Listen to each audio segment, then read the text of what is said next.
He was an innocent victim, killed by a hooded youth near a pub in Liverpool, just yards from his home. He was only 11 years old. The shocking news of Rhys Jones's murder made national headlines as the country faced the serious issue of escalating gun crime and gang violence. It was a crime that terrified every parent in the country. It was a crime that shook Britain.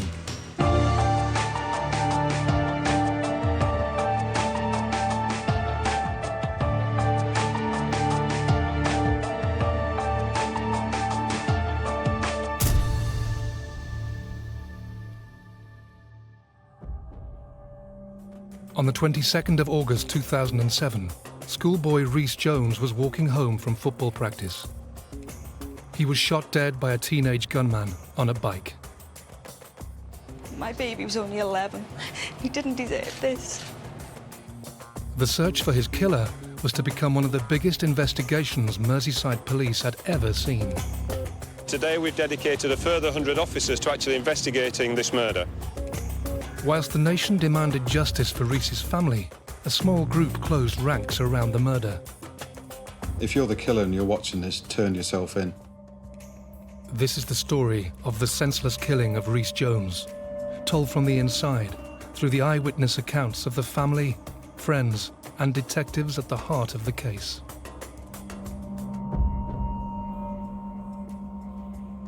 "11-year-old Rhys Jones lived on the Croxteth Park estate in Liverpool. Croxteth Park estate, which is predominantly housing estate. There's something like 3,000 privately owned houses.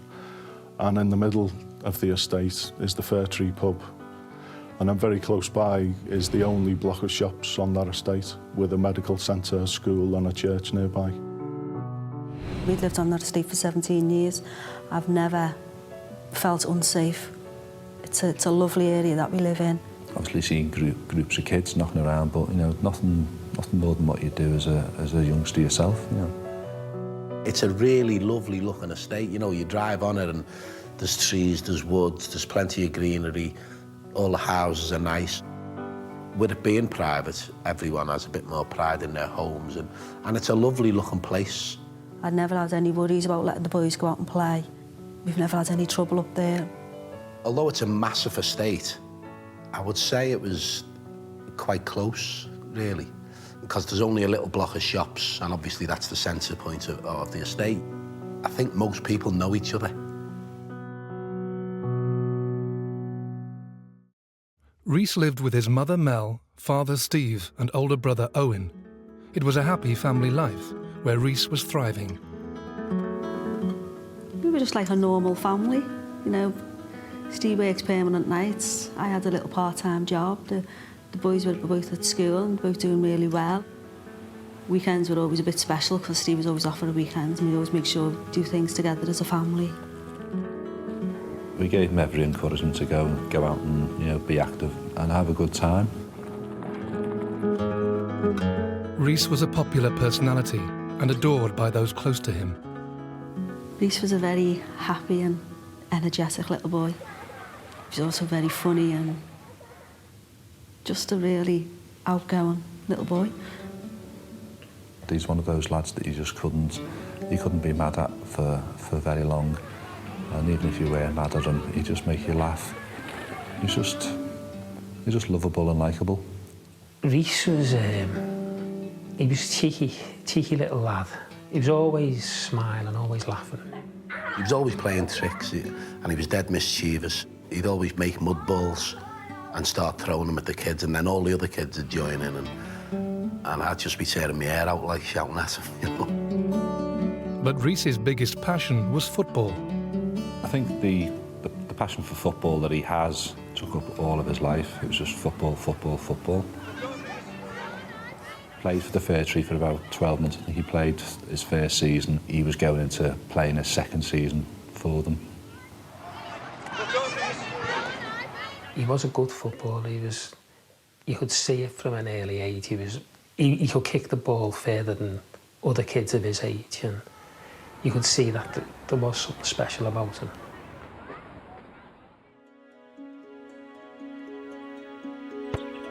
It was a warm and sunny day on the 22nd of August 2007. I'd been to work in the morning. I came home and Rhys was starting senior schools in September. So we decided to go to town and get him his new uniform. I worked permanent nights, so I'd been in bed most of that day. And I got up round about tea time. Obviously, I had my tea. Rhys, I knew, was going to go and train. He'd go training once a week and he'd play a match of a weekend. We decided that we would get together for an extra training session because the season was due to start on the following Sunday. But he was more excited because England were playing that night as well. So there was quite a buzz going around in the house because he wanted to get back for the match. He just had a light snack and then he just went up and put his kit on. Rhys left home and made his way to football. Rhys always used to take himself to training. As you come out of our house, it'd be a 5-7 minute walk on one straight road straight up to the football pitches behind the shops. The training ground would have been just to the right and slightly set back behind the pub. More or less right next to it, really. Soon after arriving at football practice, Rhys realised he'd forgotten something. The training session on that particular evening started about 6 o'clock. I'd asked all the kids to get there. Rhys had forgot his £5 signing on fee. And he went, "Oh, I forgot my money." And you could see him start to panic a little bit. And before I could even say anything off, he'd gone. He'd run home. Rhys! I was sitting on the settee watching the TV when he came bursting back through the door because he'd forgotten his sign-on money. And obviously he badgered Mel. And he just sat on the end of the couch waiting patiently for her to give him the money. Instead of just leaving it and paying next time, he wouldn't. So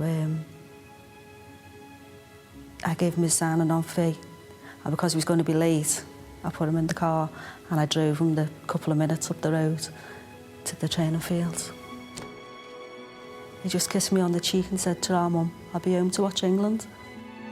With his subs fully paid, Rhys finally joined his teammates. We'd done a couple of little warm-up things, you know, we'd run round the field, then we'd do a couple of little stretching exercises. You know, there was just a couple of little exercises like that. And we never really spent much time doing that because I always thought it's better if kids are playing football rather than, you know, doing exercises.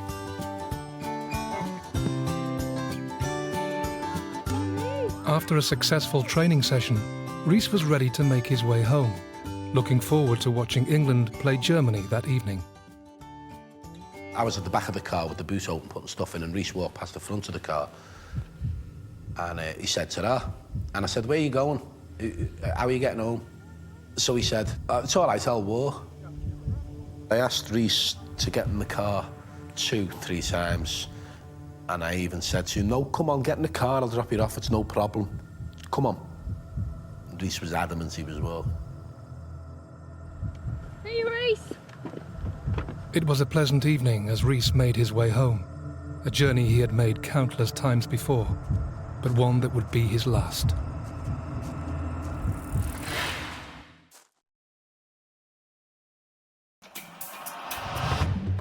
"11-year-old schoolboy Rhys Jones was a popular and passionate footballer, adored by friends and family. He had a promising future ahead of him, a future he would be denied.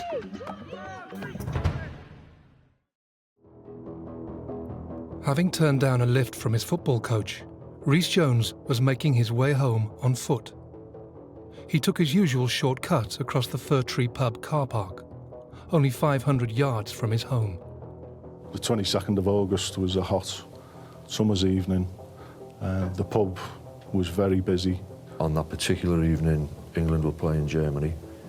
A lot of people who were sat outside because of the nice weather and also because of the smoking ban.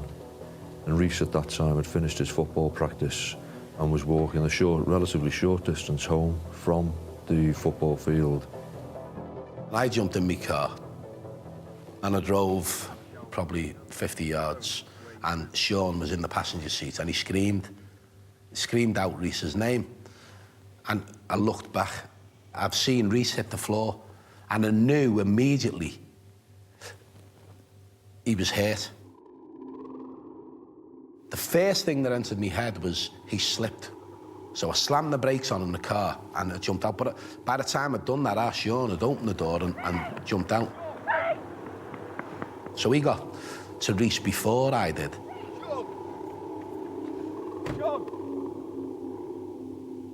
Just before I got there, a girl got there. She worked in the pub. This girl had grabbed hold of Rhys. She was trying to administer some sort of first aid.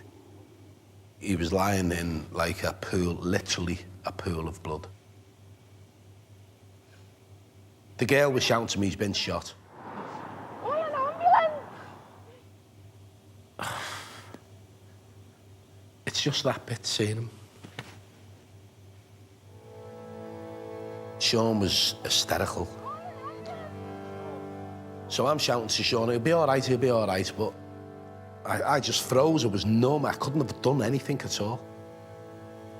The first thing I done was get my phone out and I phoned the ambulance and the police. And all the time, Sean's running around hysterical and I'm trying to say to Sean, he'll be okay, don't worry. A distressed Steve didn't have Rhys's home number, so he frantically called local resident and Fir Tree football coach, Tony Edge. I could hear the panic in his voice, and he said, Tony, I don't know what to do. Rhys has been shot.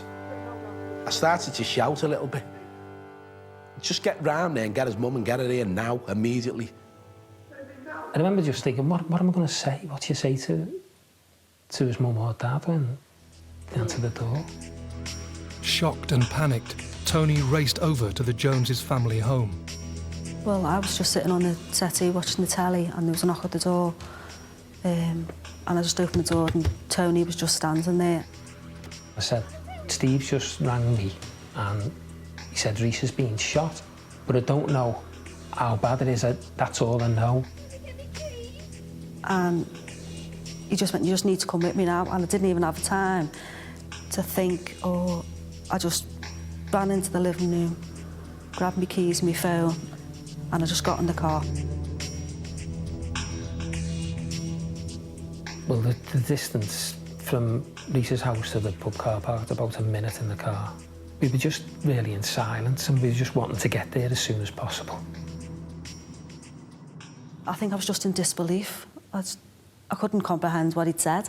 I didn't even question what he said. I don't even think I spoke. A stunned crowd had already started to gather around Rhys.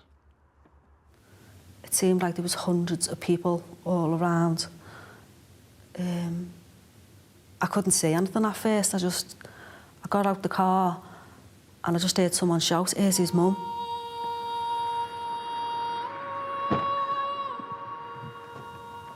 And then as I heard that voice, all the people that were together just sort of stood apart and Rhys was just on the floor. And I just ran over.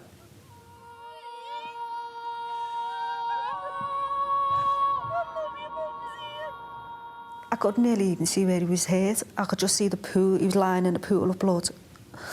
I just put my hand under his head and I said, "Come on, Rhys, you're going to be okay, come on. You're going to be okay, I'm here now, it's going to be fine." And people were screaming and, "Where's the ambulance?" But I was just, "Come on, Rhys, just look at me, you'll be all right." Tony never went over to Rhys. He left Mel and Tony come over to me and I was sort of trying to explain to Tony what had happened. When I saw Steve, he was distraught, he was in tears and, he's probably thinking if we hadn't have had training that night, it wouldn't have happened.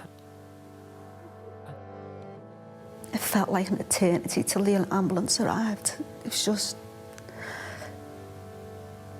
just felt like an eternity.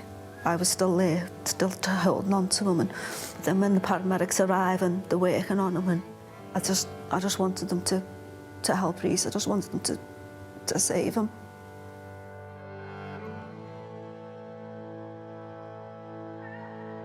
I think I was on the M57 driving along when I got a call off Mel, and it was a very, very short call just saying that, "Steve, you need to come home. Rhys has been shot." And the first thing that went through my mind was that some kids had an air rifle or an air pistol and they, let off a pellet or something and it struck him and lodged him or whatever it was. I didn't for one instant think that it was a proper firearm that he'd been shot with. Well, when we got to the hospital, everyone was there waiting for us. They're all working on them, and there's a whole team of people, and you're thinking, oh, it's going to be okay, they're going to...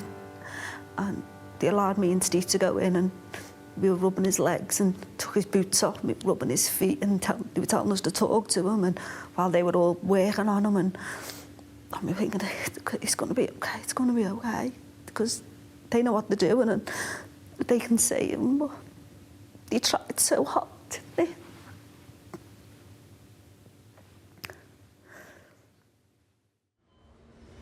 The doctors desperately persevered to save Rhys, but he never regained consciousness.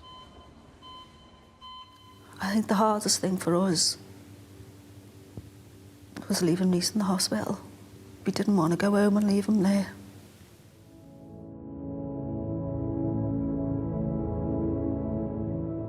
You couldn't touch him. He wasn't yours anymore. He was a crime scene.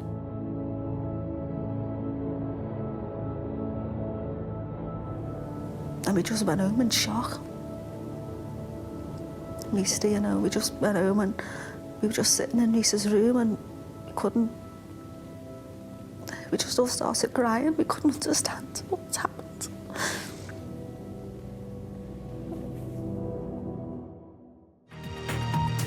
At 6 o'clock, the murder of an 11-year-old boy in Liverpool.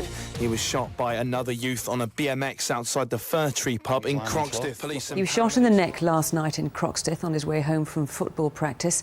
He died later in hospital. And the police say knows who this killer is. This is not a time for silence. Do the right thing and turn them in. As the shooting made headline news, across the country there was stunned disbelief. Merseyside Police quickly mobilised, determined to find the schoolboy's killer. It's probably one of the largest murder investigations that Merseyside Police has run. The fact that he had no involvement and was an innocent victim in the middle of all this. The pressure was there to solve this offence and to bring the people or person responsible to justice. There's a large number of detectives who were deployed immediately onto it to conduct the outside inquiries. You've got the incident room itself, there's a lot of search teams involved, all the scientists, crime scene investigators.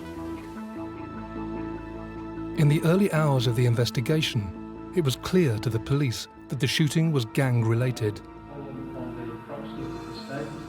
The Croxteth Park estate itself is about less than a mile from the old Croxteth council estate. We were aware that there was gangs in mainly the old Croxteth estate. You've got a situation in Liverpool 11 where, in effect, two close-knit geographical locations, which is Croxteth and Norris Green, are separated, in effect, by one road.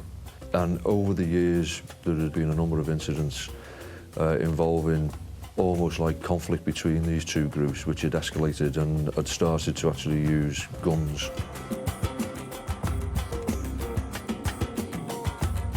We were aware of certain things that had gone on in the past, between, Norris Green and Croxteth crew and stuff like that, but, we'd never been a part of it, we never witnessed any of it. We just never thought that it'd overspill onto, our estate. The whole scenario of there being gangs on the estate and young boys having guns just seemed a world away from the life that we were living. I just couldn't comprehend it. I just wanted to understand. I just wanted to know what had gone on, why someone could shoot an 11-year-old boy. Because I knew that Rhys didn't hang around with those type of people. All his mates were all just good lads. The very next day, Rhys's parents conducted a press conference, pleading for witnesses. Someone knows who's done it. And I know people must be frightened, but they've got to think that they can't leave this killer out there. It could be their son, it could be their brother next time, because it'll happen again. If he's not caught, it'll happen again. As witnesses close to the scene came forward, they described a teenage boy riding a bike. There were 3 shots fired in total by the gunman on the night. The first one was aimed at 2 lads who were riding their bikes across the pub car park. They then rode off on their bikes, and he's obviously tracked them, aiming at them again, and has fired a second time. That bullet struck Rhys, and then, amazingly, the gunman continued and fired a further shot, the third shot, still obviously tracking his intended target at that time, even though clearly Rhys had already fallen to the floor, having been struck.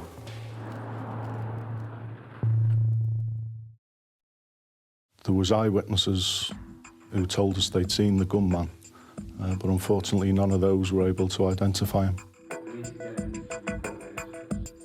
The police quickly obtained CCTV footage of the killer on his bike, hoping it would help their investigation.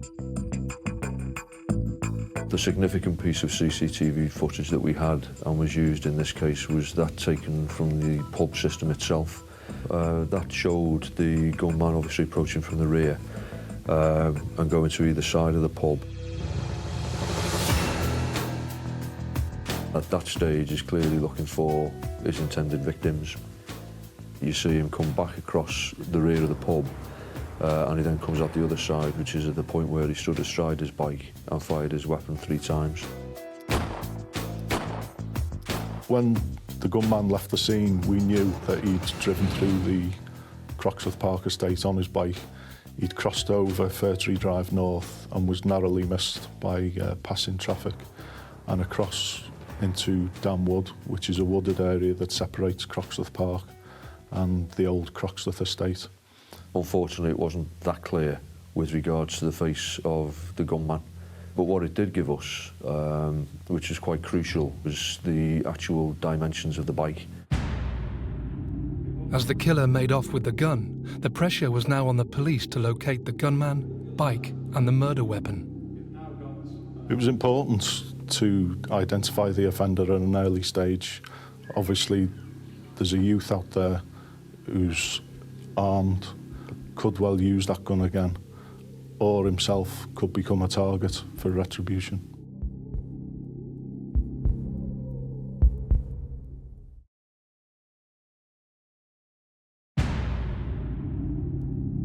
Rhys Jones was shot in the neck on his way back home from playing football in Croxteth, Liverpool.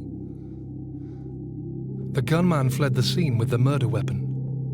His mother, Mel, raced to the scene where she cradled her dying son in her arms. Rhys Jones's death shocked a nation. The local community was struggling to make sense of the tragedy. Everyone was just staying inside, that, you know, because people were frightened. People were frightened that it was going to happen again, you know, because, you know, if it could happen to Rhys, it could happen to absolutely anybody. I think the circumstances of Rhys being shot and killed created an element of fear, and rightly so, within the community. People knew that we hadn't arrested the offender. You've got to put yourselves in the position of a parent living in that location and thinking that could have been my child. You do have an instinct to keep your children safe, especially after something like that's happened. The streets around here were empty of kids. People on the estate were obviously very protective of their young children. It certainly changed my view on where Sean could go and who he'd play with. I wouldn't let him go 2-3 streets away on his own. If he was going round to his friends, I'd drop him off there and I'd pick him up.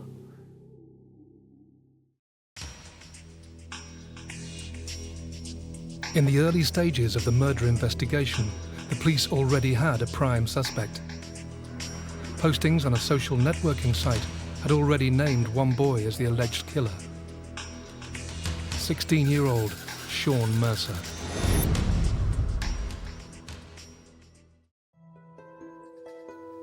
You did hear teenagers saying things, and obviously Mercer's name was all over the internet that night.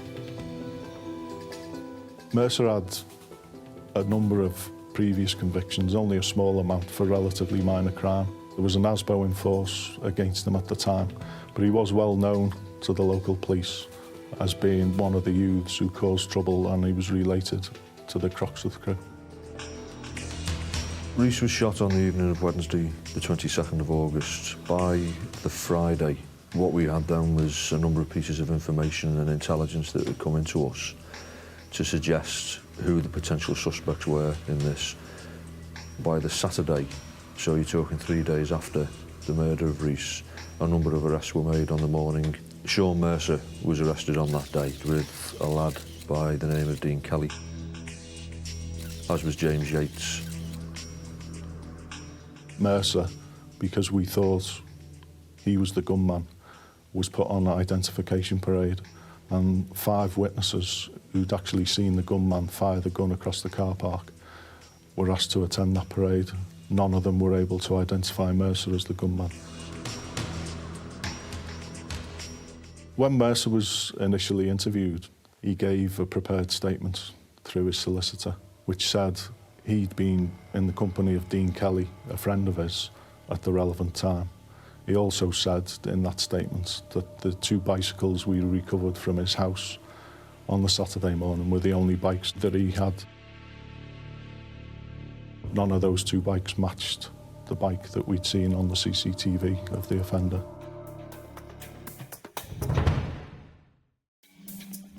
The Croxteth crew gang closed ranks around Sean Mercer. Even his mother, Jeanette Mercer, who was present at the police interview, vouched for her son. At this stage in the investigation, there simply wasn't enough evidence to categorically prove Mercer was the murderer. We know that if these people are going to try and, cover the tracks and hide, we know it's going to be difficult. We know it's going to be a long, hard slog. We just thought, well, we're in for a long haul here.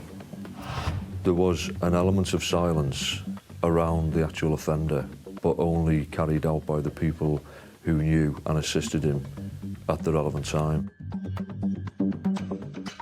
With no actual eyewitness, no murder weapon, and no bike, Merseyside Police had no choice but to release Mercer and his accomplices back into the community. It was frustrating letting Mercer go. Everything at that stage was pointing towards him being responsible for the murder of Rhys. And we knew at that stage that it was going to be quite a long and protracted inquiry. The name of the offender is being mentioned in the community and was quite widely known. I mean, we specifically asked that we didn't want to know any names from the onset, is that, because there was a lot of rumours going around, there was a lot of, the reasons why and how and stuff like that. Personally, we didn't want to know. We knew there was names being bantered about, but we didn't want to know until that person was actually charged with Rhys's murder. We didn't want to know. We had to get the evidence sufficient to charge and build an appropriate case to put before the Crown Court.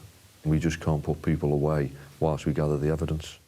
If you're the killer and you're watching this, turn yourself in. Similarly, if you know who is the gunman or who put the gun in his hand, do the right thing. And I think if someone had walked into a police station and held a hand up and said, I'm the person responsible, or, I'm in connection with it, then, it makes things a lot easier, not only for the police, but obviously for us.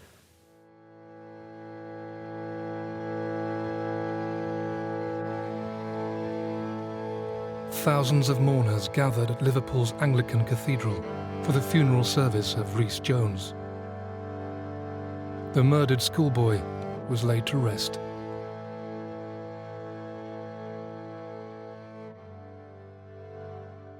With emotions running high, the pressure was on Merseyside Police to find the gun and the missing bike, which would crucially link Sean Mercer to the murder of Rhys Jones. In a desperate bid to uncover the killer's movements, the police pressed on their intelligence to reveal more.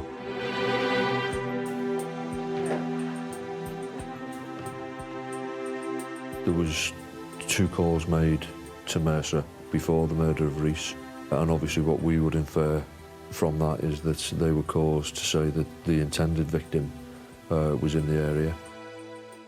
Police used Mercer's phone logs and CCTV footage to establish the sequence of events around the time of the murder. He left on his bike just after 6 o'clock, and from there he went into the old Croxteth estate, where he was captured on a number of CCTV cameras riding his bike, and we believe he actually collected the gun that he used to kill Rhys from James Yates' girlfriend's house on Croxteth estate.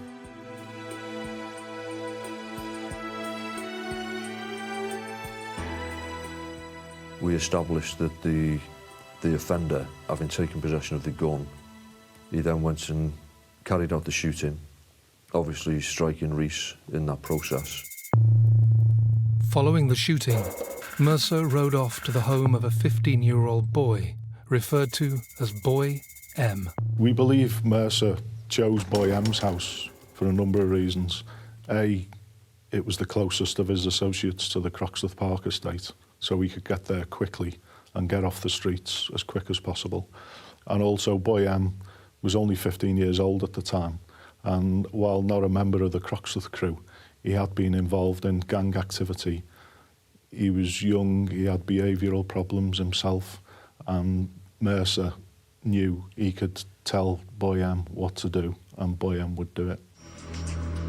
It was from Boy M's house that Mercer hatched his plan. Mercer made a series of telephone calls to his associates, and effectively he called his gang members in to assist him, and they helped by making plans to dispose of the gun, dispose of his clothing, douse him in petrol to get rid of any forensic evidence, and also to get rid of the bikes. It's a belief that petrol will dispose of any of the residue that's discharged from a firearm when you've been in close proximity to it being fired. But which of the Croxteth crew gang members were involved? Melvin Coy, age 24. He made a phone call to Mercer about 20 to 7, informing him of the people being present from the opposing group. Gary Case, age 24. He made a phone call to Sean Mercer just before 7:10 to alert him to the fact that members of the opposing group were in the area on the pub car park. James Yates, age 19.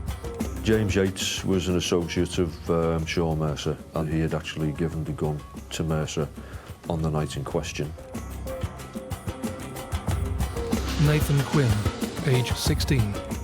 He attended at the friend's address with James Yates immediately in the aftermath of the shooting of Rhys. Dean Kelly, age 16. He's a friend of Mercer, who he was actually with at the time when Mercer was arrested. It was 3 days after the murder of Rhys. Dean Kelly, at that point, gave an alibi, in effect, for Sean Mercer. On the night of the murder, Mercer, Yates and Quinn got into Melvin Coy's Ford Galaxy. They drove probably 1.5 miles, 2 miles to the Kirby Industrial Estate, where Melvin Coy had access to a lock-up, and it was there that Mercer's clothes were burned, and Mercer was cleansed of any firearms residue using petrol. And as a result of examining CCTV, we were able to identify Melvin Coy's Ford Galaxy entering the estate. We did execute a search warrant there. The only things of significance that we found in that lockup were 3 empty petrol cans.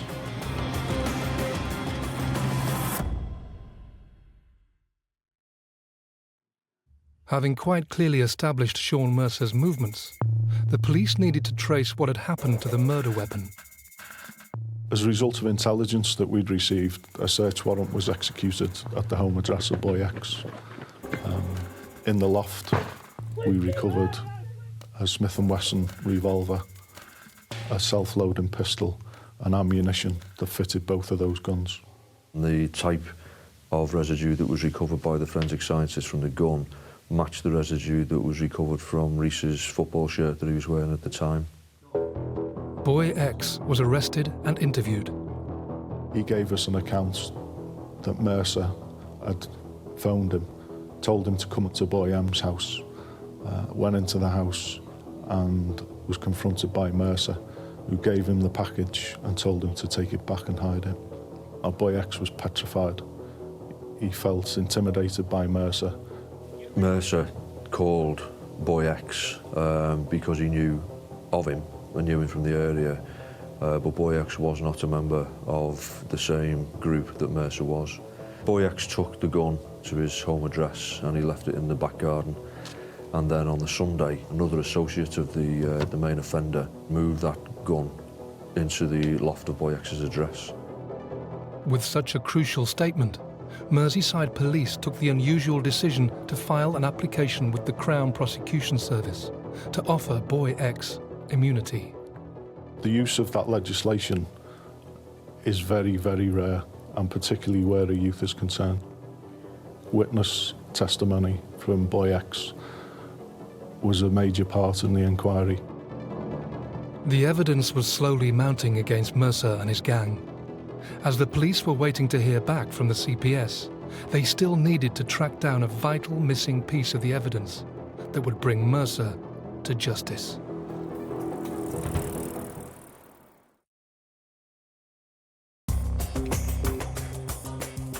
In August 2007, schoolboy Rhys Jones was gunned down by a teenage killer riding a bike.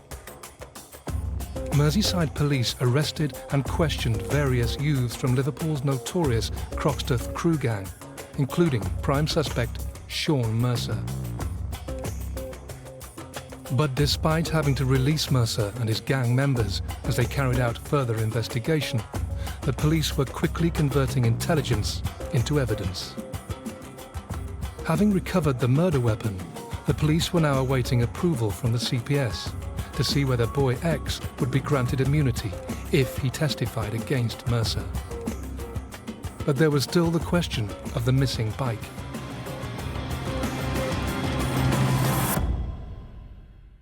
The bike that Mercer had used, we knew had gone back to his home address later that evening from witness accounts. But from his home address, we didn't know where it had gone, and it remained outstanding. The police launched a fresh appeal to help trace the bike. Following our press appeal, a member of the public came forward and said that he'd been cycling himself in the Kirby area near to the industrial estate, and he'd found the bike frame minus its wheels and taken it back. Forensic examination of the bike revealed Mercer's DNA on the bike itself. Mercer's mother, knowing that he had possession of that bike, she deliberately misled the police during the search by saying that bikes that we recovered at the offender's home address were the only bikes that he owned, and she repeated that fact during later police interview. There's a huge difference between even believing that her son had done it and actually deliberately lying during police interviews, during the police search, and quite clearly trying to frustrate the police investigation. We'd recovered the bike frame, we'd recovered the gun, and we had other witness accounts, which basically blew Mercer's alibi away. On the whole estate knows.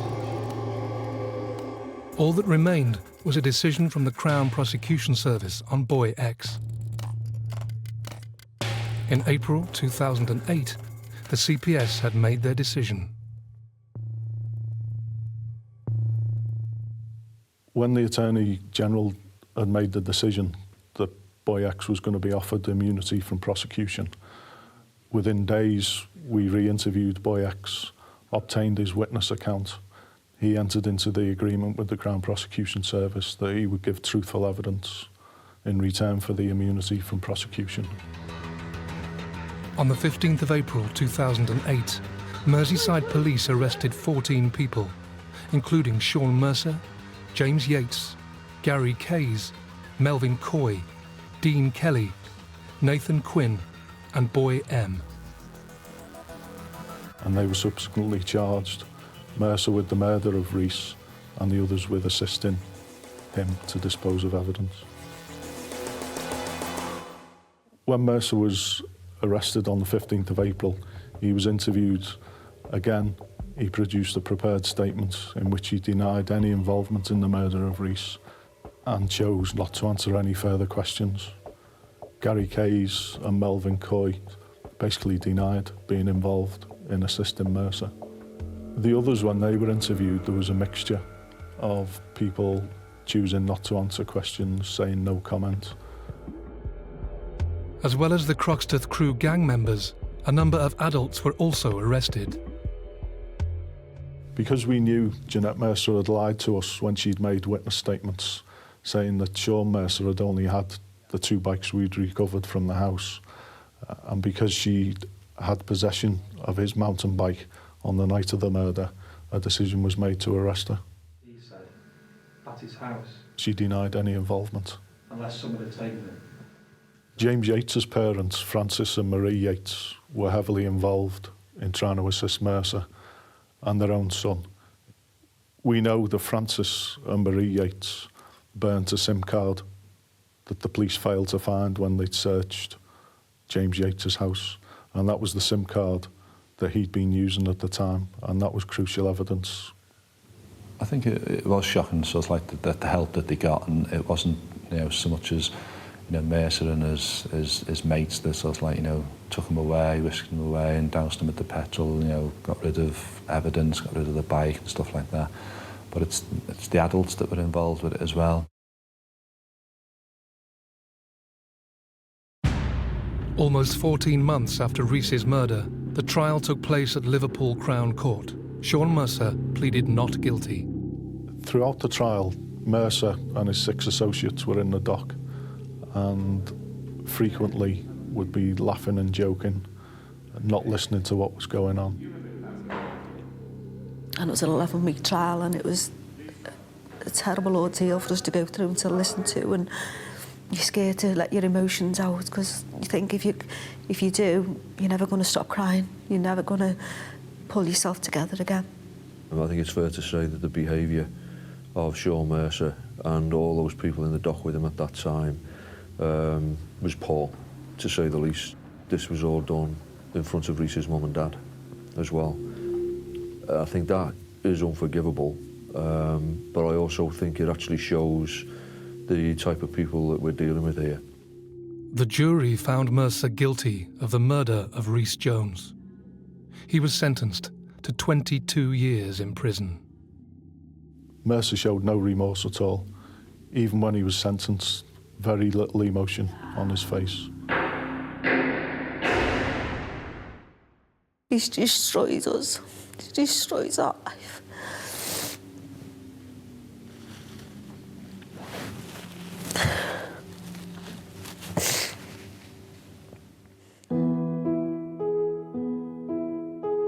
In order to get your head around things, you need somebody to be charged. You need somebody to be found guilty. You've got to have a sentence that you feel reflects the enormity of what they've done. We got justice for Rhys, because as the sentencing goes, Sean Mercer got the maximum what he could get. And in the eyes of the law, we got justice. But I personally feel life should mean life. He should spend the rest of his life in jail. These people should realise that, if they're going to go around firing guns and murdering people, then, they should spend the rest of their life in prison.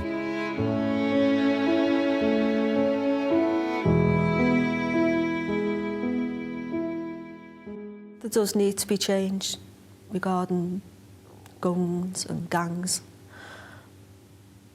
But as a parent, I don't know the answers to that.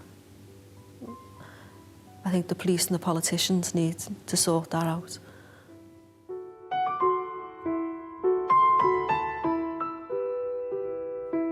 I, like any other cop, is going to sit here and say to you that we would like it to be no incidents of gun crime. But unfortunately, there are firearms out there. There are people who are prepared to use them.